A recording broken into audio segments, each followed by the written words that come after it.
Buongiorno cari amici, benvenuti anche oggi nel canale vostro Marietto Veneziano. Da come avete visto al titolo, oggi parleremo del potere della mente e di come il vostro Marietto ha cominciato a capire qualcosina. Ma prima di iniziare vi chiedo di iscrivervi al canale di Hildegarda Marietto Veneziano, di venirci a trovare nei nostri favolosi gruppi Facebook e anche nel diario, e se lì vi scappa qualche super like è ben accetto, scusate, e chiaramente anche nel favoloso canale di Telegram, dove alle 20:30 ogni lunedì il Hildegarda e Mastro Marietto Veneziano tengono un percorso esoterico naturalmente gratuito e tutti sono invitati. Quindi se vi scappa il pollicione sopra il link per l'iscrizione che trovate nelle descrizioni qui sotto, è ben accetta e vi aspettiamo tutti.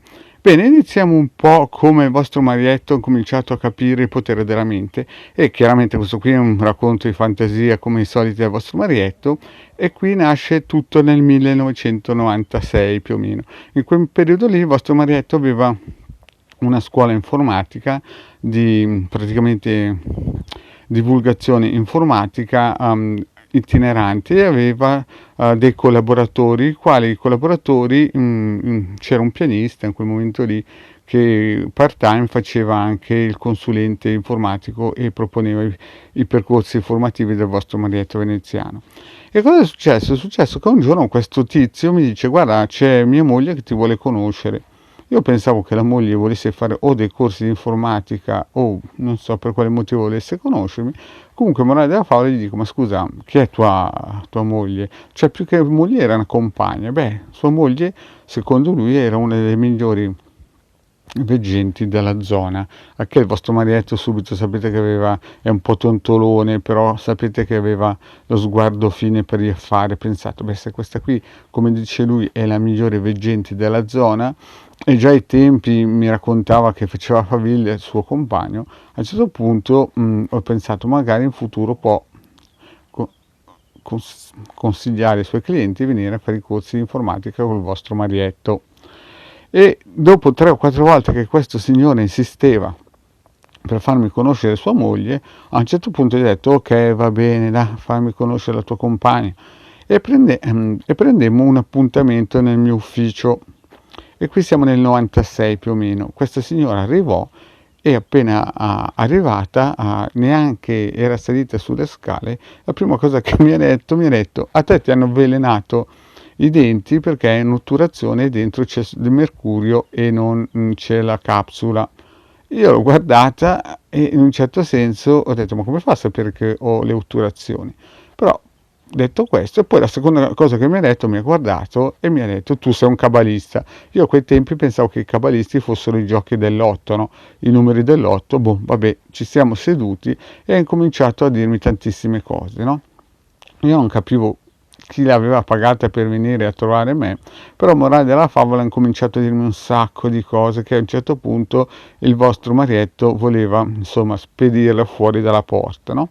Però una cosa interessantissima che disse al vostro Marietto era non conoscere mai il dottor Lipton, al che quando ha detto Lipton il vostro Marietto, e siamo nel 96, pensava al tè Lipton, capite? E dicevo fra di me: ma perché non devo bere, come si suol dire, il tè Lipton?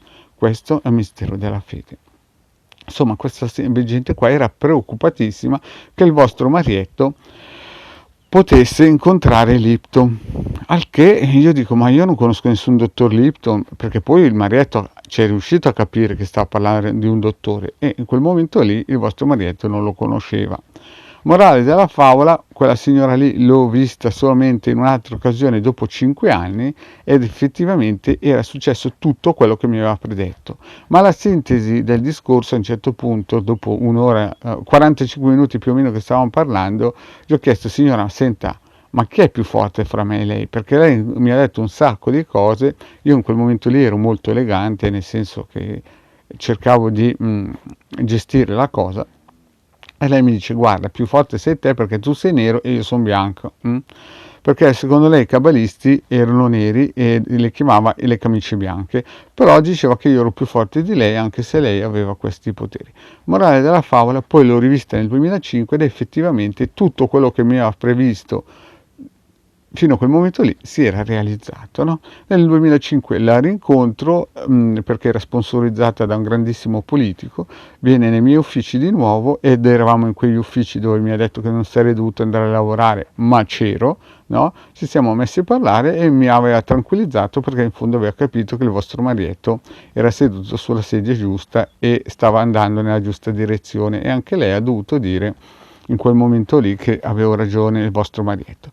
Ma morale della favola, chi è questo dottor Lipton? Il dottor Lipton, il vostro Marietto, lo conosce dal 2005-2004 più o meno, quando a un certo punto un giorno, andando su una rivista online, un sito web online, no, che vende prodotti, vede un bellissimo DVD del dottor Lipton. A quel punto lì il vostro Marietto lo acquista al volo, ma anche l'acquisto al volo di questo DVD è stata una bella avventura. Comunque questo qui in questo momento non lo racconto.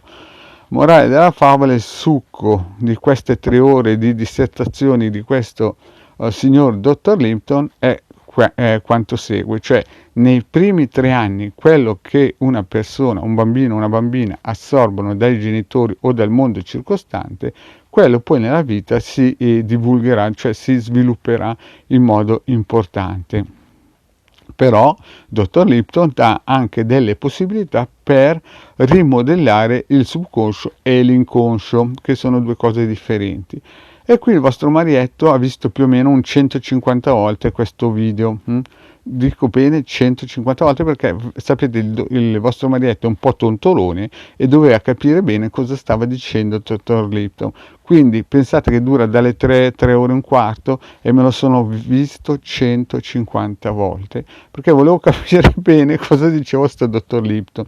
Alla fine l'ho capito e ho capito che tutto quello che vi entra nel subconscio, se ve lo mettono bene, non esce più, ma anche se non ve lo mettono bene.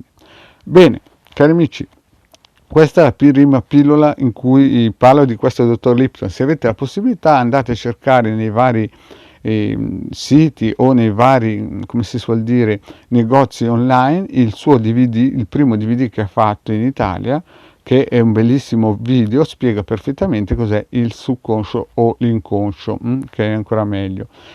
Chiaramente è un video sicuramente fatto 10 anni fa, ma è sempre attualissimo, spiega delle cose interessantissime. Quindi noi, se riusciamo a, come si suol dire, riprogrammare il nostro subconscio e inconscio, riusciamo a fare grandi cose. E quella signora lì nel 95 voleva impedirmi che io capissi questo meccanismo. Infatti nel 95 mi chiese: ma tu sai cos'è il subconscio? E io pensavo che era un diavolo, e visto che il vostro Marietto è cristiano evangelico, ho detto: ma sì, è qualcosa di satanico. Capite che livelli era il vostro Marietto nel 95, sempre tontolone, ma sempre pronto con le orecchie del Topo Gigi a ascoltare tutto.